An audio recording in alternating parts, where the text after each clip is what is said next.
കേരള വ്യാപാരി വ്യവസായി ഏകോപന സമിതി പാർലമെന്റ് മാർച്ച് സംഘടിപ്പിച്ചു. March K C. വേണുഗോപാൽ എം.പി ഉദ്ഘാടനം ചെയ്തു. ചെറുകിട വ്യാപാര മേഖലയെ പ്രോത്സാഹിപ്പിക്കണമെന്ന് അദ്ദേഹം പറഞ്ഞു.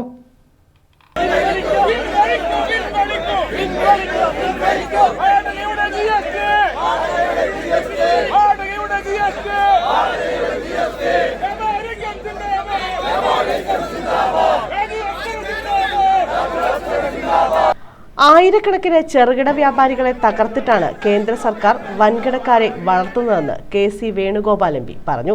കേരള വ്യാപാരി വ്യവസായി ഏകോപന സമിതിയുടെ പാർലമെന്റ് മാർച്ച് ഉദ്ഘാടനം ചെയ്യുകയായിരുന്നു അദ്ദേഹം. രാജ്യത്തെ GDP-യുടെ 10% സംഭാവന ചെയ്യുന്നത് വ്യാപാരികളാണ്. എന്നാൽ കേന്ദ്രത്തിന്റെ കണ്ണിൽ 5-6 കുത്തകകൾ മാത്രമേ ഉള്ളൂ. ഈ മേഖല ശക്തിപ്പെട്ടാലേ രാജ്യം നേരിടുന്ന രൂക്ഷമായ തൊഴിലില്ലായ്മ പരിഹരിക്കാനാവൂ. ഇതിനായി ചെറുകിടക്കാർക്ക് പ്രോത്സാഹനം നൽകണം. കോർപ്പറേറ്റ് പ്രീണനം തിരുത്താൻ കേന്ദ്ര സർക്കാർ തയ്യാറാകണമെന്നും കെ.സി. വേണുഗോപാൽ പറഞ്ഞു. 2 ലക്ഷത്തോളം വരുന്ന ആളുകൾക്കാണ് രാജ്യപരമായി കഴിഞ്ഞ ഒരു കൊല്ലം മാത്രം കണക്കനുസരിച്ച് തൊഴിൽ നഷ്ടപ്പെട്ടിരിക്കുന്ന വ്യാപാര മേഖലയിൽ മാത്രം. സാധാരണഗതിയിൽ GST ഏർപ്പെടുത്തിയത് നികുതികൾ പരിഷ്കരിച്ചുകൊണ്ട് ലഘൂകരിച്ചുകൊണ്ട് നികുതിദായകരെ ടാക്സ് ഫ്രണ്ട്ലിയാക്കി മാറ്റിയെടുത്തുകൊണ്ട് വ്യാപാരവും വ്യവസായവും ഒക്കെ പോഷിപ്പിക്കാൻ വേണ്ടിയിട്ടുള്ള നയമായിട്ടായിരുന്നു.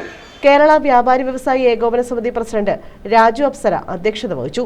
1000-ഓളം വ്യാപാരികൾ പങ്കെടുത്ത മാർച്ചിൽ ഭാരതീയ ഉദ്യോഗ വ്യാപാര മണ്ഡൽ ദേശീയ പ്രസിഡന്റ് ബാബുലാൽ ഗുപ്ത, എംപിമാരായ N.K. Premachandran, Kodikunnil Suresh, Haris Beeran, KVVES working president P. Kunhavu Haji, general secretary Devasya Mecheri, treasurer S. Devarajan, senior vice president KV Abdul Hameed, vice പ്രസിഡന്റുമാരായ M.K. Thomas Kutty, PC Jacob, AJ Shajahan, K. Ahammed Sherif, Babu Kottayil, Sunny Paimpilly, Bapu Haji, വനിതാ വിംഗ് പ്രസിഡന്റ് ശ്രീജ ശിവദാസ് തുടങ്ങിയവർ പങ്കെടുത്തു.